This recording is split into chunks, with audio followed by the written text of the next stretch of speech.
세계에서 가장 부유한 수학자 제임스 사이먼스에 대해서 같이 한번 살펴보도록 하겠습니다. 자, 제임스 사이먼스라는 분은요, 말 그대로 수학자입니다. 자, 하버드 대학교하고 MIT 공대의 수학 교수인데요.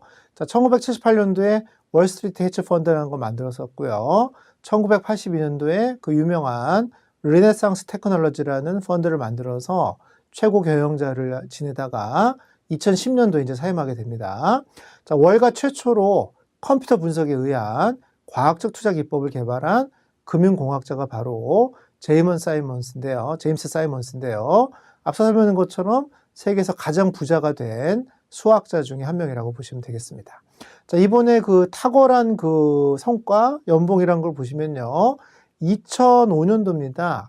연봉이 15억 달러입니다. 15억 달러라는 거는 우리나라 원화로 환산하면 얼마겠어요? 그렇죠?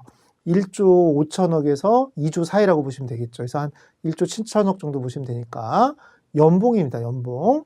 자, 그래서 전 세계 헤지펀드 매니저 1위를 차지했고요. 2006년도에도 마찬가지로 연봉이 17억 달러입니다. 계속 1위였습니다. 2007년도에 연봉이 28억 달러였고요. 마찬가지로 1위였습니다.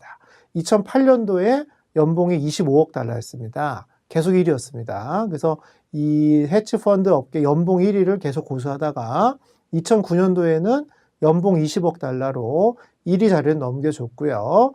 2010년도에 계속 연봉 25억 달러였다가 최근에 이제 2016년도에는요, 연봉이 한 16.5억 달러라고 해서 헤지펀드 업계 2위라고 하니까 그 성과가 어마어마하죠. 여러분들 보셔도. 자, 1993년도부터 2005년도까지 이 헤지펀드 르네상스 테크놀로지의 연평균 수익률이 34%였다고 하니까 이분의 이제 투자 기법이 바로 수학을 이용한 과학적 투자 기법, 퀀트라고 하죠. 자, 그거의 시초라고 하고요. 자, 그러다 보니까 이제 그 말 그대로 이과생들의 우상이 되었다고 보시면 되겠습니다. 자, 이분의 그 대표적인 투자 기법이 바로 과학적 시스템 투자 기법입니다. 자, 무위험 차익거래라고 해서 워렌 버핏은 장기 투자죠. 그리고 가치 투자입니다. 자, 그리고 보통 또 이렇게 단타라고 해서 데이 트레이딩 하시는 분들이 있는데요. 이런 무위험 차익 거래는 워렌 버핏의 어떤 가치 투자라든가 또는 데이 트레이딩하고는 또 다른 어떤 그 특이한 기법이라고 보시면 되는데, 분명히 이 금융시장의 그 증권 가격 안에는 실제 가격하고 이론 가격과의 차이가 비효율성으로 발생할 수밖에 없다고 보는 겁니다.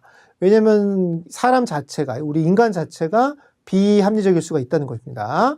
자, 그러면 그러한 기회를 누구보다도 빨리 포착을 해서 그 차익만큼을 빨리 그 돈을 버는 전략을 펼쳐야 되는데, 그걸 빨리 포착을 하려면 결국 컴퓨터를 이용할 수밖에 없다는 겁니다. 그래서 모든 거래를 컴퓨터로 인해서 자동적으로 이루어지게끔 그 세팅을 해 놓고요. 그러다 보니까 이 헤지펀드의 그 직원의 3분의 1이 박사급의 연구원들이라고 보시면 되고요.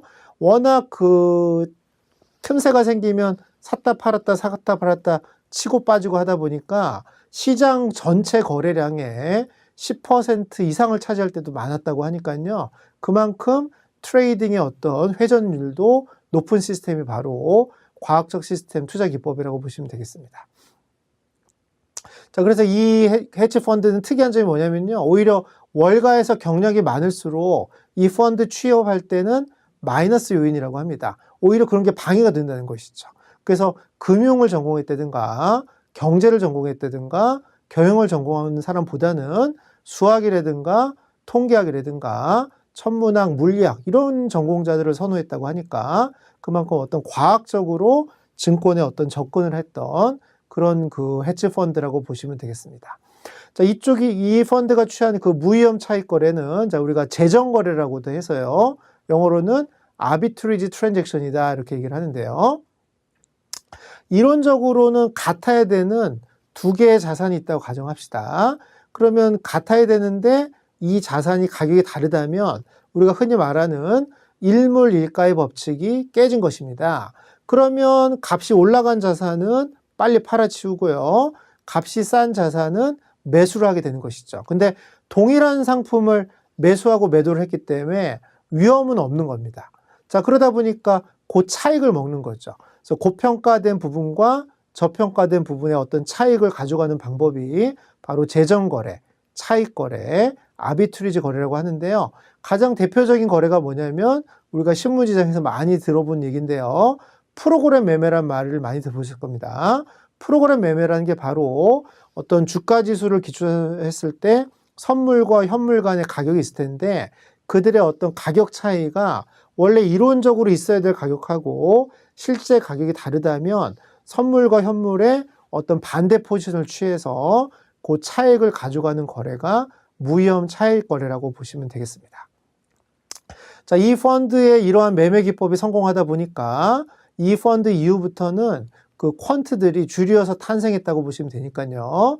왜냐하면 이만큼 그 아까 설명 보신 것처럼 뭐 몇 조 원씩 계속 연봉으로 가져가니까 이과생들의 우상이 될 수밖에 없는 것이죠.